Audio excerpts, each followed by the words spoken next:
assalamu alaikum, good morning, khush aamdeed. Ji aaya nu, goeiemorgen, pakhair ragale, washmale, junishumme, ladies and gentlemen. Welcome to World This Morning, which is a Hashmi on a very pleasant morning. It's pleasant over here in the Twin Cities. It's sunny and a little cloudy on my way over here. Let's see if it rains in the day. I don't think it's going to because my Siri says not, but fingers crossed over here. But ladies and gentlemen, for all of you out there, I have already started enjoying the lawn season. It is almost spring and summer, and I really hope all of you are safe out there from all the viral things going on and also of the weather fluctuations.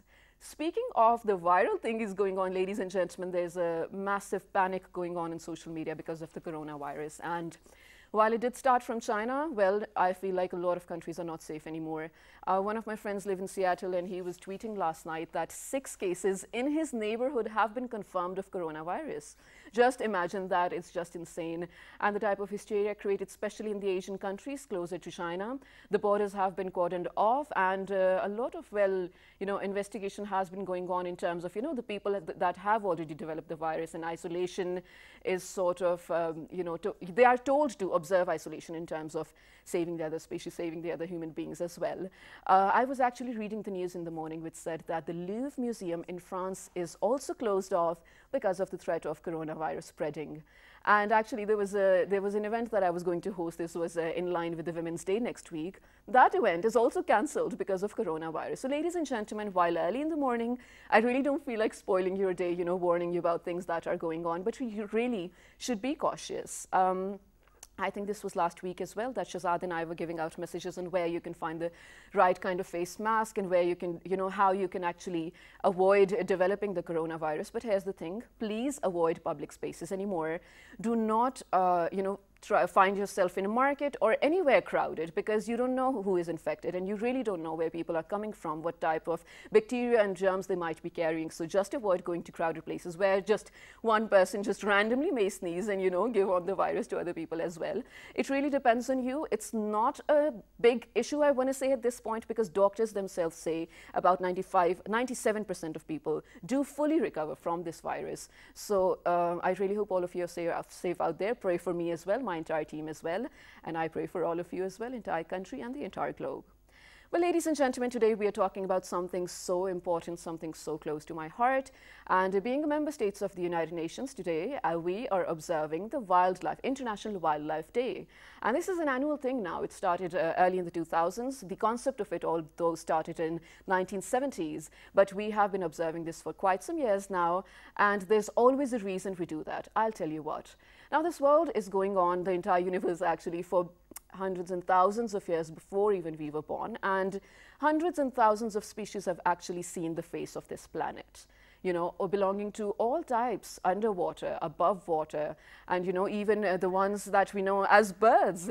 So many species, ladies and gentlemen, that we know of, and so many that we still don't know of. It's just really exciting to see that your creator has made a lot of things that you still haven't discovered, and you being one of them. But here's the thing, while there are so many creations, you have to exist in the perfect balance. You have to exist in, the perfect synchronization as well, because if you start harming one another, at one point in time, there's definitely going to be a decline in the populations of all species, and that day we really don't want to see, ladies and gentlemen. We are right now in one of the largest phases of extinction, and we as humans are causing that.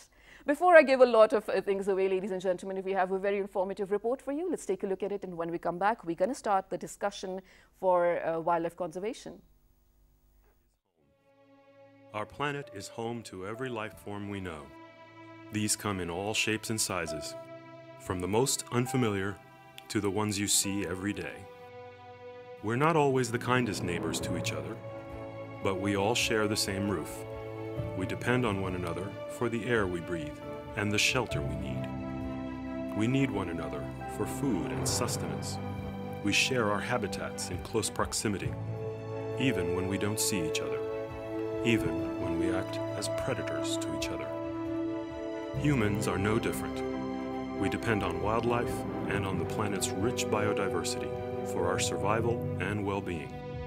We might think we have fully bent nature to our needs, but we entirely depend on the resources of our biosphere to meet the needs of over 7 billion people. And nature has its own needs. We must be careful not to overexploit it. After all, we are only one link in the chain of life. When we harm other links in the chain, we hurt the bond of life that unites us all. Today, unsustainable human activity could cause up to 1 million species to go extinct. But we can prevent that. We must conserve the wild plants, animals, and ecosystems around us. We must use our natural heritage wisely and sustainably. By doing so, we are protecting ourselves. In 2020, World Wildlife Day celebrates biodiversity, including wild fauna and flora, in all its varied and beautiful forms. Let's work together to build a world that can truly sustain all life on Earth. That is so true, ladies and gentlemen. Let's try not to overexploit at this point, because imagine for so many years this is going on. And at this point, if we do not realize to be sustainable, to actually, resort to sustainable means, I don't think we will be able to see a lot of species in the future as well, because we do need animals for our, let's say, culinary, leisure or medicinal purposes as well. But we have to, live in a perfect balance, like I already mentioned, and resort to sustainable ways. Ladies and gentlemen, the theme for this year is sustainability, sustaining all life on Earth. And to speak about this, we have a very apt panel of guests over here in the studio. Ladies and gentlemen, my right-hand side, Dr. Ijaz Ahmed, who happens to be an environmentalist and has worked at WWFP as well. Hello, assalamu alaikum. Welcome to my show. Good morning. Assalamu alaikum. Thank you. Thank you for having me. It's my pleasure, absolutely. Next to Dr. Ijaz, we have someone who happens to be an environmentalist again. Well, this specific topic, I feel like, is very close to her heart. She has her stats and facts all clear. She is going to let us know how individually we can, make the environment more sustainable. She is none other than Mariam Shabir. Assalamu alaikum. Welcome to the show. Assalamu alaikum. Thank you. So to begin with, I feel like, Dr. Ijaz, you need to give us the stats, or let's say the facts of the species of flora and fauna that we have in Pakistan and that we're so proud of. Well, I think generally Pakistan is rich in biodiversity, and it's because of the difference, physical as well as geographic difference that we have, Right. starting from the Arabian Sea up to the second highest mountain in the world, K2. The gradient is such that it actually helps to so many different species of mammals, of birds, reptiles, amphibian and fish. We have close to 200 mammals, about 190 plus species in Pakistan, 670 plus species of birds, which include migratory birds as well. Okay. Similarly, amphibian and reptiles. But unfortunately, we don't have an accurate database. That is one of the gap, that maybe we don't know about certain species and they just go extinct because of our ignorance or because of the lack of knowledge that we have. Absolutely. But still, we have rich flora and fauna. There are more than 25,000 plant species in Pakistan, Wow, that's amazing. which includes trees, herbs and shrubs, etc. So richness is there, diversity is there all over Pakistan. And I think this is the beauty, because in such a, well, there are different zones, and there are 9 in different eco zones. Okay. So when we talk about eco zones, basically they represent the ecology of different. Each zone has its own ecology, All right. and then it provides habitat to different species. So there are certain species which are only found in the northern part of Pakistan, and there are certain species which are only found in the southern part of Pakistan, because of this diversity in the habitat we have.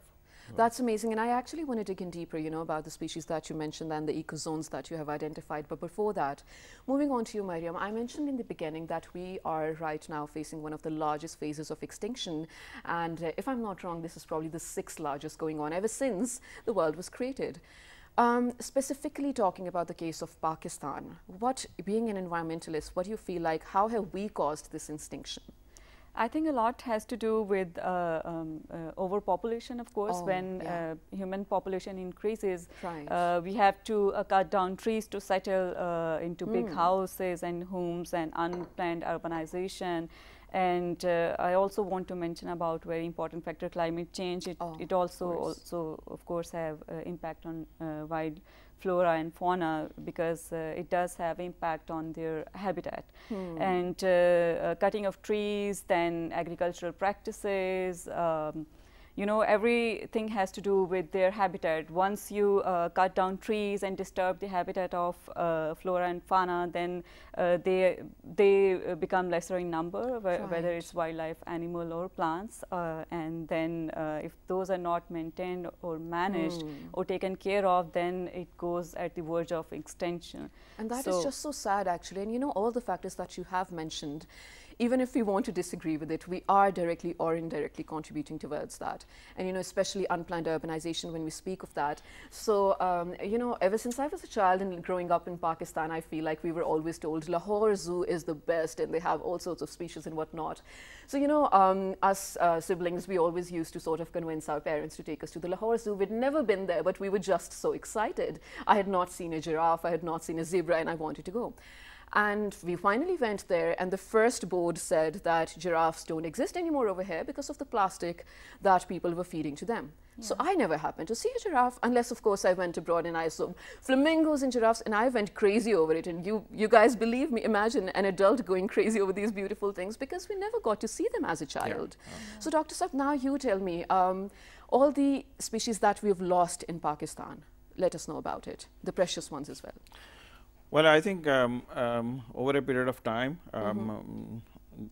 as Mariam just mentioned, habitat degradation and fragmentation is one of the major factor, because the population has increased, and also greed to develop certain things in those wilderness area. Yeah. We used to have lion in Salt Range area. Similarly, rhinos.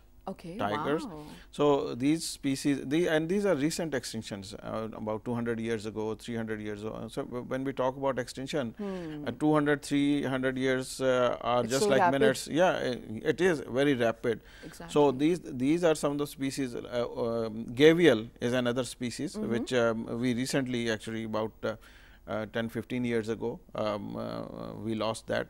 Gavial is like crocodile, and it used to find in the freshwater riverine ecosystem, and but over a period of time it has declined, and now it is already extinct in Pakistan. Unfortunately. We have so many, I mean, like numerous gavials in India, in Nepal, in Bangladesh, but unfortunately we don't have in Pakistan now. So that is the latest extinction. But there are, I mean, like good stories also, like Indus dolphin, which is. I was going to ask about that. Yeah. Yeah, Indus dolphin is something, a species which we only have in Pakistan. It is called endemic species. It is limited to Pakistan only, and it's blind. Yes. But the number has increased over a period of time. We used to have about 900 to 1,000 as per survey of WWF in 1996, and recent survey about a year ago, the population has increased to almost 2,000 or so. That's amazing. So that's a good, yes, exactly. Yeah. So this is a good story, and there are many other species. In north, similarly in south. For example, many ungulate species, like we have Urial, we have Markhor, Ibex, and their population has increased to the level that in some certain areas they may become pest also, because the people are not allowed to hunt. So when they come and feed on their agriculture crops, so people feel that they are started becoming pest. It is not the situation yet, but ultimately, and it happens. It happened only because of the one initiative, which was trophy hunting. Trophy hunting, absolutely. Yeah. I need to get to that actually, because you know I have had a lot of people criticizing this very practice, and you know criticizing the government as well for allowing plowing it and whatnot. But if you look at the larger picture, the people who are dealing with it, they actually know, you know, about the reproduction cycle as well, about what needs to be done at what time. So ladies and gentlemen, now this is from the horse's mouth itself. This is a safe practice, and it's actually contributing towards the growth of this species as well. Now, when you mentioned over, you know, when the population grows, they might also become pests. It was actually a very lovely story for me to watch. China, in some areas, has a locusts problem, and a lot of insects are flying and, you know, residing in that area. It's really hard for people to exist over there. So it's sort of, they're using the word deployed. So China deployed thousands of ducks in that area, and they're transported through trucks and whatnot just to eat the locusts over there. So you realize how important it is to have different species to maintain that kind of balance. If, let's say, there were no ducks, imagine the type of, you know, panic the city would be going through. Or if there were no locusts and there were only ducks, I don't know how they were going to survive or not. Now, Mari, moving on to you, there's a practice in Pakistan, in different other countries as well. It is sort of, I want to say, related to, you know, something luxury. People pet lions, or people pet, you know, expensive animals for the sake of luxury, again. For animals especially which should be in the wildlife. I know people in Lahore, I know people in Karachi who have chained lions and big cats just for the purpose of Instagram, I want to say, or for the purpose of people recognizing them as people with lions and whatnot. Is this, of course, it's not a safe practice. Is this legal, first of all? And for people who are doing that, are they doing justice to the health of the animal, or, you know, the quality of life that they're providing them? I think every species has a naturally habitat which whatever habitat suits it, it survives there. So if you are caging big cats or lions and other species at home, of course it's not good for them, and I don't think so that it's legal to keep it, because you have to have a permit from relevant departments to really purchase such animals and then keep them where you want to keep them, and it's not really a good practice for their survival as well, because naturally if humans are sent back to Stone Age, we won't survive, because we have adapted here to live in urban or rural areas. So this is our naturally habitat to survive in such environments. But if you bring animals in urban areas or areas which is not their habitat, it kind of threatens their growth and the way they live naturally. All right. Now let's talk about wildlife sanctuaries, though. Dr. Saab, you mentioned we have in Pakistan, though. Thank you for adding to my knowledge. I didn't know that. But the ones that I know of happen to be in Latin America or in South Africa, whatnot. One specifically I'm going to mention, it's called Black Jaguar, White Tiger. I feel like, because of the things that I see on the internet, I feel like they're doing a good job rescuing all these animals from, you know, all sorts of pains that they have to go through and whatnot. But since we don't know the whole picture, we don't really know what's happening over there. So what I want you both to answer is this, again, a good practice, wildlife sanctuaries? And Dr. Saab, I want you to tell me specifically in the case of Pakistan how they're doing. And it was actually really unfortunate for me to watch. There was this one wildlife sanctuary in Vietnam. It claimed to be saving alligators and crocodiles. But then there was a hidden video someone made of their, you know, one of the places they kept these animals, and they were ripped and stripped for handbags, and it was just so painful to watch. I don't want to recall it. Let's begin with you, Dr. Saab. Do we have sanctuaries in Pakistan, and how are they working? Yeah. In order to protect wildlife, government have actually different areas declared as protected areas. Okay. So there are 3 different categories broadly. There are more than 3, but generally speaking. Generally basic 3 different categories. One is game reserve. Okay. The other one is national parks, and the third one is called wildlife sanctuaries. All right. So wildlife sanctuaries are the strictest, like the most strict in a way that nothing is allowed, even the research or recreation or entry into the wildlife sanctuary is not allowed, because it is a habitat for certain species. Okay. Then national park, where we have about 29 national parks in Pakistan. Oh wow, that's good actually. And there are more than 100 sanctuaries. Okay. These national parks are areas where people can go, visitation is allowed, research is allowed, recreation is allowed. Margala Hill National Park is one of them. Okay.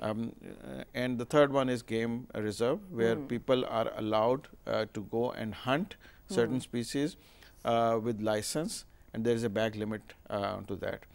As far as status is concerned, I think there will be hardly, I mean, there are 400 plus these protected areas in Pakistan. All right. Then there are certain private game reserves as well, where individuals have their own reserves. All right. They kept different species, different animals. And the status is, we call them, most of them are paper parks. Okay. They exist on paper, they exist on maps. But real protection is not going on. The things have improved over a period of time, but still there is, I think, too much to do. It's not satisfactory at the moment. Absolutely. It's a long battle, actually. We have just started. I feel like we have a long way to go, and everyone needs to participate in that. Now, since we have very little time left for this segment, very quickly, Mariam, let's talk about the zoo culture. This was a few months back. I know I'm going to repeat an old story, but it happened, so that's why I'm doing it. So this bear in the Islamabad Zoo was critically injured, and visitors actually went there to even see the injuries, and he was growling in pain. So people on Twitter were literally, you know, tagging and speaking to the DC Islamabad, to which he said, listen, this does not fall under my area. So anyway, I'm going to talk to people, you know, people who were concerned, whatnot. I have no idea what happened to the bear. Apparently it's still there. I don't know if the injuries were treated, whatnot. Is this a good practice? Again, I feel like all my questions today are about good practices or not, but is it actually? And for people like us who want to spend our, you know, weekends in zoos and whatnot, how should we individually be careful of not harming the animals? I think, frankly speaking, in Pakistan, we are really deprived of tourism and entertainment, if I say in more accurate terms, that we really enjoy animals in cages, which is absolutely not a good practice to keep any animal in cage, because as I mentioned earlier, they do enjoy their natural habitat, and even maintenance of zoos is the responsibility of relevant departments and administration to take care of. But as a visitor, what we can do is that we do not throw you know, peels of banana, and we do not threaten them, and or even plastic shout them. And I want to make another point here. When we go on tracks in Islamabad on Margala Hills, we do litter a lot. We throw plastic, we throw you know, wrappers of whatever we eat, we throw plastic bottles, and wildlife living in these areas get affected when they eat plastic, and you know, when they come across with this, and due to such practices, water is also becoming short in these areas, and they do survive on these water and other species. So a lot has to do with you know, individual capacities, and we really need to be careful in that. Right, and this incumbent government, we know that it is really on to tree plantation. We know that every other month as well, the Premier himself officially goes to, you know, certain identified areas and plants trees, and actually propels the population to go out and do the same as well, because we know that if we are actually surrounded by greenery in the future, inshallah, hope so, and we are able to, you know, sustain the green life and wildlife as well, we're going to have, of course, a very healthy lifestyle for ourselves, a very healthy environment, and great tourism too. What do you think about this initiative? I think this is great initiative. First of all, natural habitation is something which really supports flora and fauna, and it flourishes. But if that is not happening due to overgrazing or overpopulation or urbanization, I think planting tree is really good. But I want to make a point over here that indigenous trees plantation is very important, because it really brings back your local flora and fauna, and it really supports natural habitat. I'm talking about again and again, because everything is connected.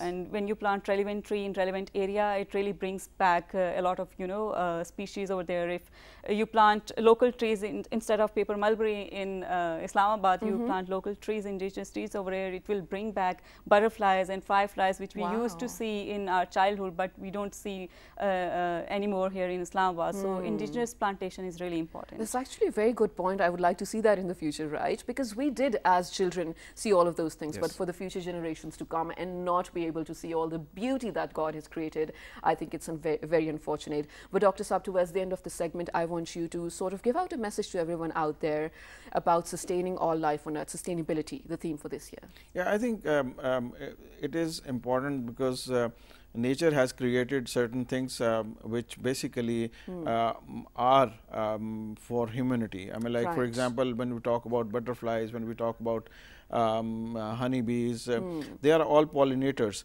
and Right. if they don't survive, ultimately our survival is has a Threatened. question. Yeah, exactly, question mark there. So and then this incidence of corona is also linked with wildlife conservation, because it has been transmitted through certain wildlife species to human beings, because human beings started interfering in the habitat, and ultimately there was hardly any exposure to human being, and that is how, I mean, like even HIV was spread because of that interaction. Absolutely. So ultimately, I think it's important for us to understand the value the nature has actually developed, created certain things for our benefit, and we need to actually understand the role of that particular species. If we don't understand, if we don't know about the role, ultimately we are the loser. Absolutely. So Agreed. I think we need to consider this as part of our life, not that they are, you know, like different animals or species, etc. They are part of our life. They are benefiting us in many ways. Absolutely. Thank you so much for saying that, Dr. Saab. We really do not want to be the loser species over here. Exactly. So we need to be cautious.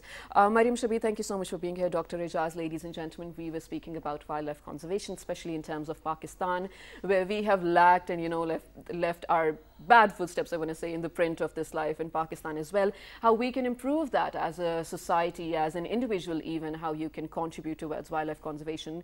I would actually really much like to see national safari parks even in Pakistan, like the one in Namibia at Osha Park, where people can actually plan their holidays and where I can actually maybe take a weekend off and spend 3 days straight in a safari park, wake up to amazing, amazing species all around me. It would be just brilliant to watch. Really hope we get there though. But ladies and gentlemen, speaking of conserving, you know, species of all kinds, we happen to be one of them, of course. And while it is said charity begins at home, this is a different kind of charity, but we as human beings really have to be cautious of conserving our own population in terms of, you know, like we mentioned, coronavirus spreading and so many other diseases, so many other things that can be prevented but are not prevented because of the lifestyle that we have. So we need to be cautious of that, to improve the quality of life of the vulnerable populations as well, especially. This is some of the things that we will be talking about right after the break. Please stay tuned to find out more. Good morning.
Sitar is a plucked stringed instrument used in Pakistani classical music.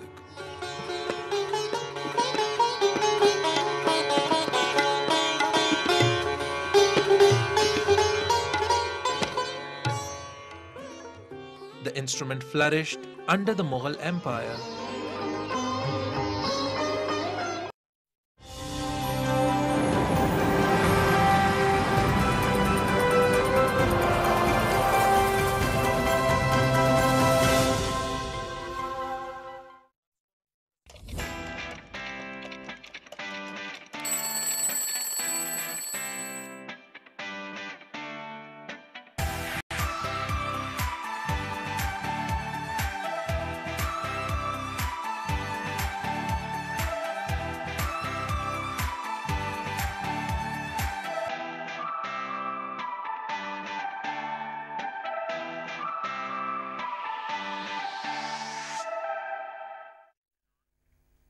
Welcome back to World This Morning, ladies and gentlemen, on a very informative morning. PTV is where we educate you, and I love to do that every other morning because along with you, ladies and gentlemen, I tell you, I happen to learn a lot.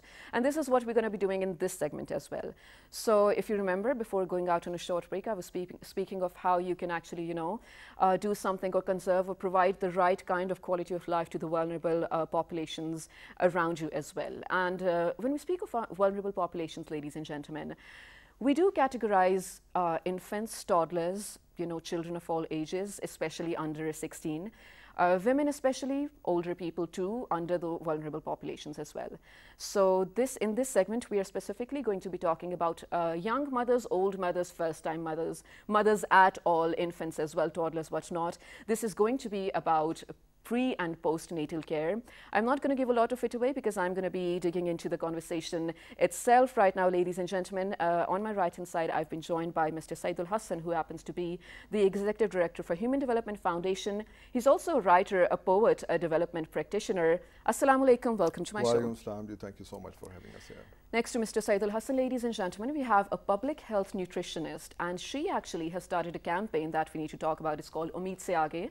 She along with her team, of course, and we need to speak about what Omid Se Aage means, the value it holds, and the benefit it is providing to the community itself. Fatima Khan, Assalamu alaikum, welcome to my show. How are you? I'm good, thank you so much. So to begin with, which one of you is going to explain to me the concept of Omid Se Aage? Yeah, I can definitely do that, and I will very briefly orientate you about the organization. Human Development Foundation was formed by a Pakistani American 20 years back, and this is one of the biggest non-profit organization. Primary healthcare has been our flagship program, which is being implemented across Pakistan, particularly in 300 villages. We are working since early 2000. And we have been very lucky that as the program is very unique and it is actually taking care of all the critical facets of human development. So starting from social capital development to primary health care, education, economic development and sustainable environment. So I'll be very specifically talking about primary health care. We have been actually successful in reducing the infant mortality rate, under 5 child mortality rate and maternal mortality rate to less than 50% of the countrywide rates. So the approach is quite holistic, and we work very closely with the communities. So we just thought that we have been able to gather some good practices. So it's high time to showcase this model and take it to places. So it has been transformed into a nationwide campaign, and it is being supported by nutrition section of Planning Commission as well. Oh, that's amazing. And Omid Se Aage, I wrote a poem a few years back. It is one of the lines of that poem. We usually in Urdu attribute Omid with expecting mothers. Khatun hamla hai, Omid se hai. But when you learn the mortality burden in Pakistan, we come to know that Omid kahin dam tod deti hai. And the very idea is to take a conscious decision and transition from despair to hope. And we need to move past hope now. Absolutely. Time for action. This is it basically. That's actually really beautiful to actually come up with this idea and then realize that this does exist. Like you mentioned, I'm actually going to ask you for the stats again for infant mortality rate and all those things too, because it is very generic for us to say, even in terms of our family as well, that okay, XYZ was delivering a baby and she passed away through the process. It's really unfortunate to look at it. What were the conditions that she had to go through? What were the things that she was lacking in terms of care and facilities that made her go through that pain? But before you do that, Fatima, I'm going to ask you, ladies and gentlemen, for all of those who don't know, Pakistan has the 3rd largest population of stunted children, which is unfortunate for us to see that. So you specifically work on, aware people of the first 1,000 days. Let me know about that. How crucial are those days? Like you said, Shiza, stunting basically, Pakistan has, according to the latest stats, which the National Nutrition Survey revealed, 40% of the population is stunted in Pakistan, which basically means that people do not reach their optimum height and optimum cognitive development, and which is why their physical and mental growth is compromised. So thereby, you said first 1,000 days. what do we mean when we say the first 1,000 days? First 1,000 days basically begin from the day a mother conceives till the baby's second birthday. Okay. So conception till the baby's second birthday are the first 1,000 days, and these are to be known as the most critical window of development for a child in his life, and that no other period in his lifetime can compensate for the development that he goes through in this time period. Now talk deeply about development though, mental, physical, all mental, physical, everything. So starting from the day the mother conceives in the womb, then when the baby is born, the first 2 years, his entire mental growth, physical growth, his cognitive growth, all these things are compromised if the nutrition of the mother or the child are compromised during these first 1,000 days. Now I'm going to ask you in detail how actually we can make sure that we know of the things that we need to take care about, especially in the first 1,000 days, because you deal with public health and that matters a lot, you know. For people who have been, I mean, I'm not criticizing anyone, but I feel like it's easier comparatively to sit in your clinics and wait for the patients to come up to you and, you know, share your nutrition plans, whatnot, but to deal with the public sector, because when we talk about the downtrodden segments of the society, there are just so many who don't even have facilities of seeing a doctor, maybe, of, you know, speaking to someone informed or educated to know what is going on with their life. But coming back to you, Saidul Hassan Saab, now you share with me the stats of infant mortality, and like you mentioned, we have actually reduced that. That's a good sign, actually. Yeah, globally it has been reduced, but it's still portraying a very bleak picture in Pakistan. Okay. Starting from maternal mortality, currently maternal mortality rate is 178 per 100,000 live births. Yeah. And that means 19,700 mothers are dying every year. That means 26 mothers are dying every day. Imagine that means every hour more than one mothers are dying. And at the same time, when we come to neonatal deaths, it's 44 per 1,000 live births. Okay. That means 28 neonatals are dying every hour, basically. Every hour. And unfortunately, it's very sad that 38 infants are dying every hour, basically. That means every day almost 900 children are dying. So these are very, you know, startling numbers. Of course. And globally and in Pakistan, things are getting better, but the speed is very slow. And we have a very long way to go.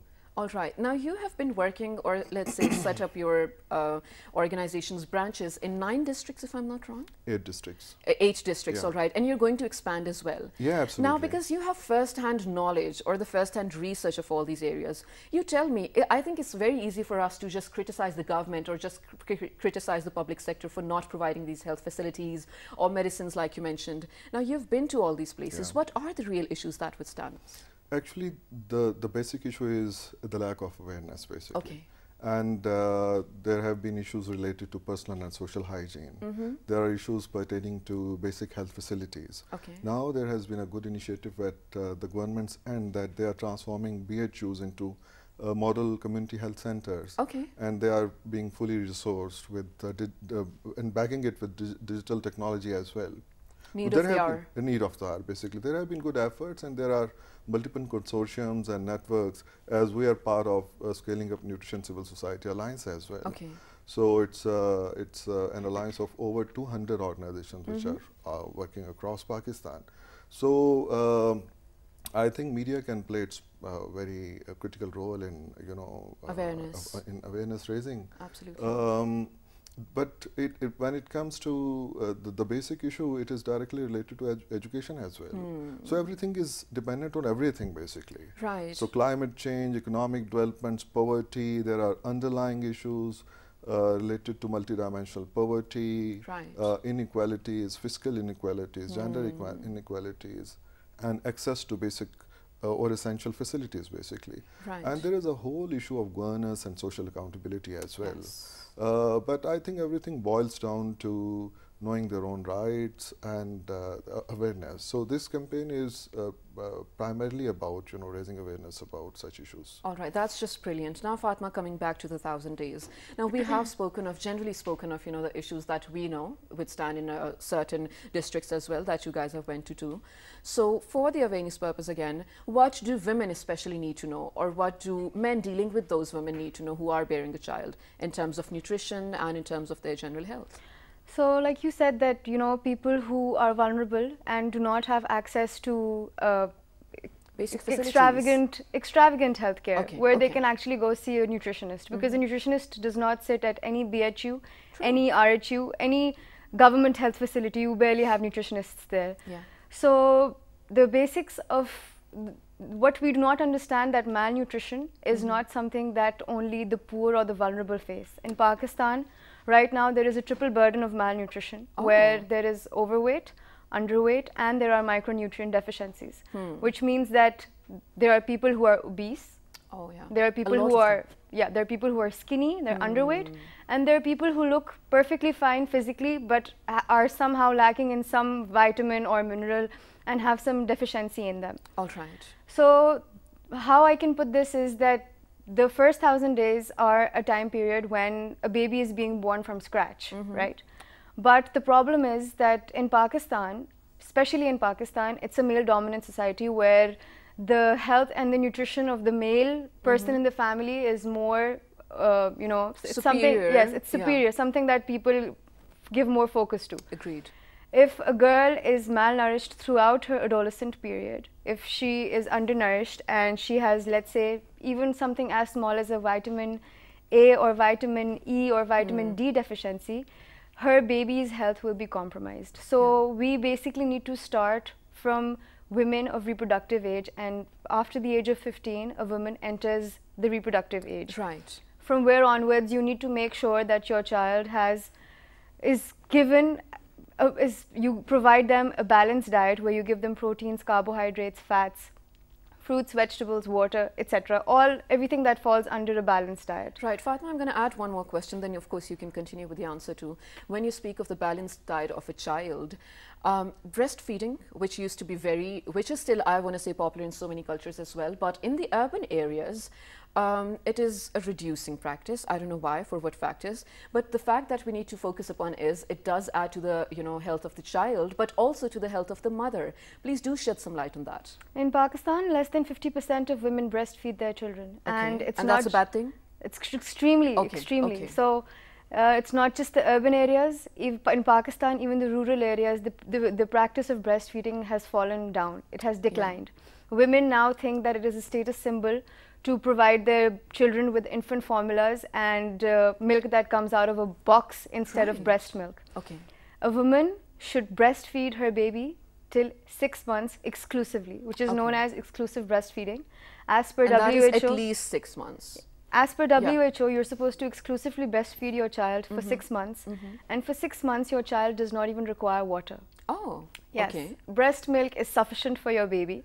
And after the period of 6 months, that's when you start complementary feeding, and then you can provide top feed and additional foods. Right. And you should breastfeed the baby till the age of 2. So breastfeed till the age of 2 and exclusively breastfeed till 6 months. Okay, that's amazing. Also, Fatma, I want to get to you, Zaidul Hassan Saab, but I know that you have actually written a poem about this chapter of your life, Omid Se Aage, and that is so close to your heart. So I want to ask you to just hold on for one more minute, because I want to wrap up my show with your poem, okay?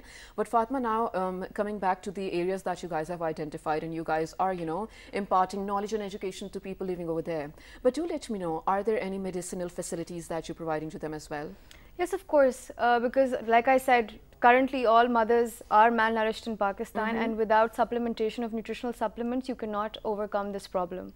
And we, working in our 300 villages, do provide women during their antenatal checkups with the necessary multivitamins, iron and folic acid, and protein supplements where necessary.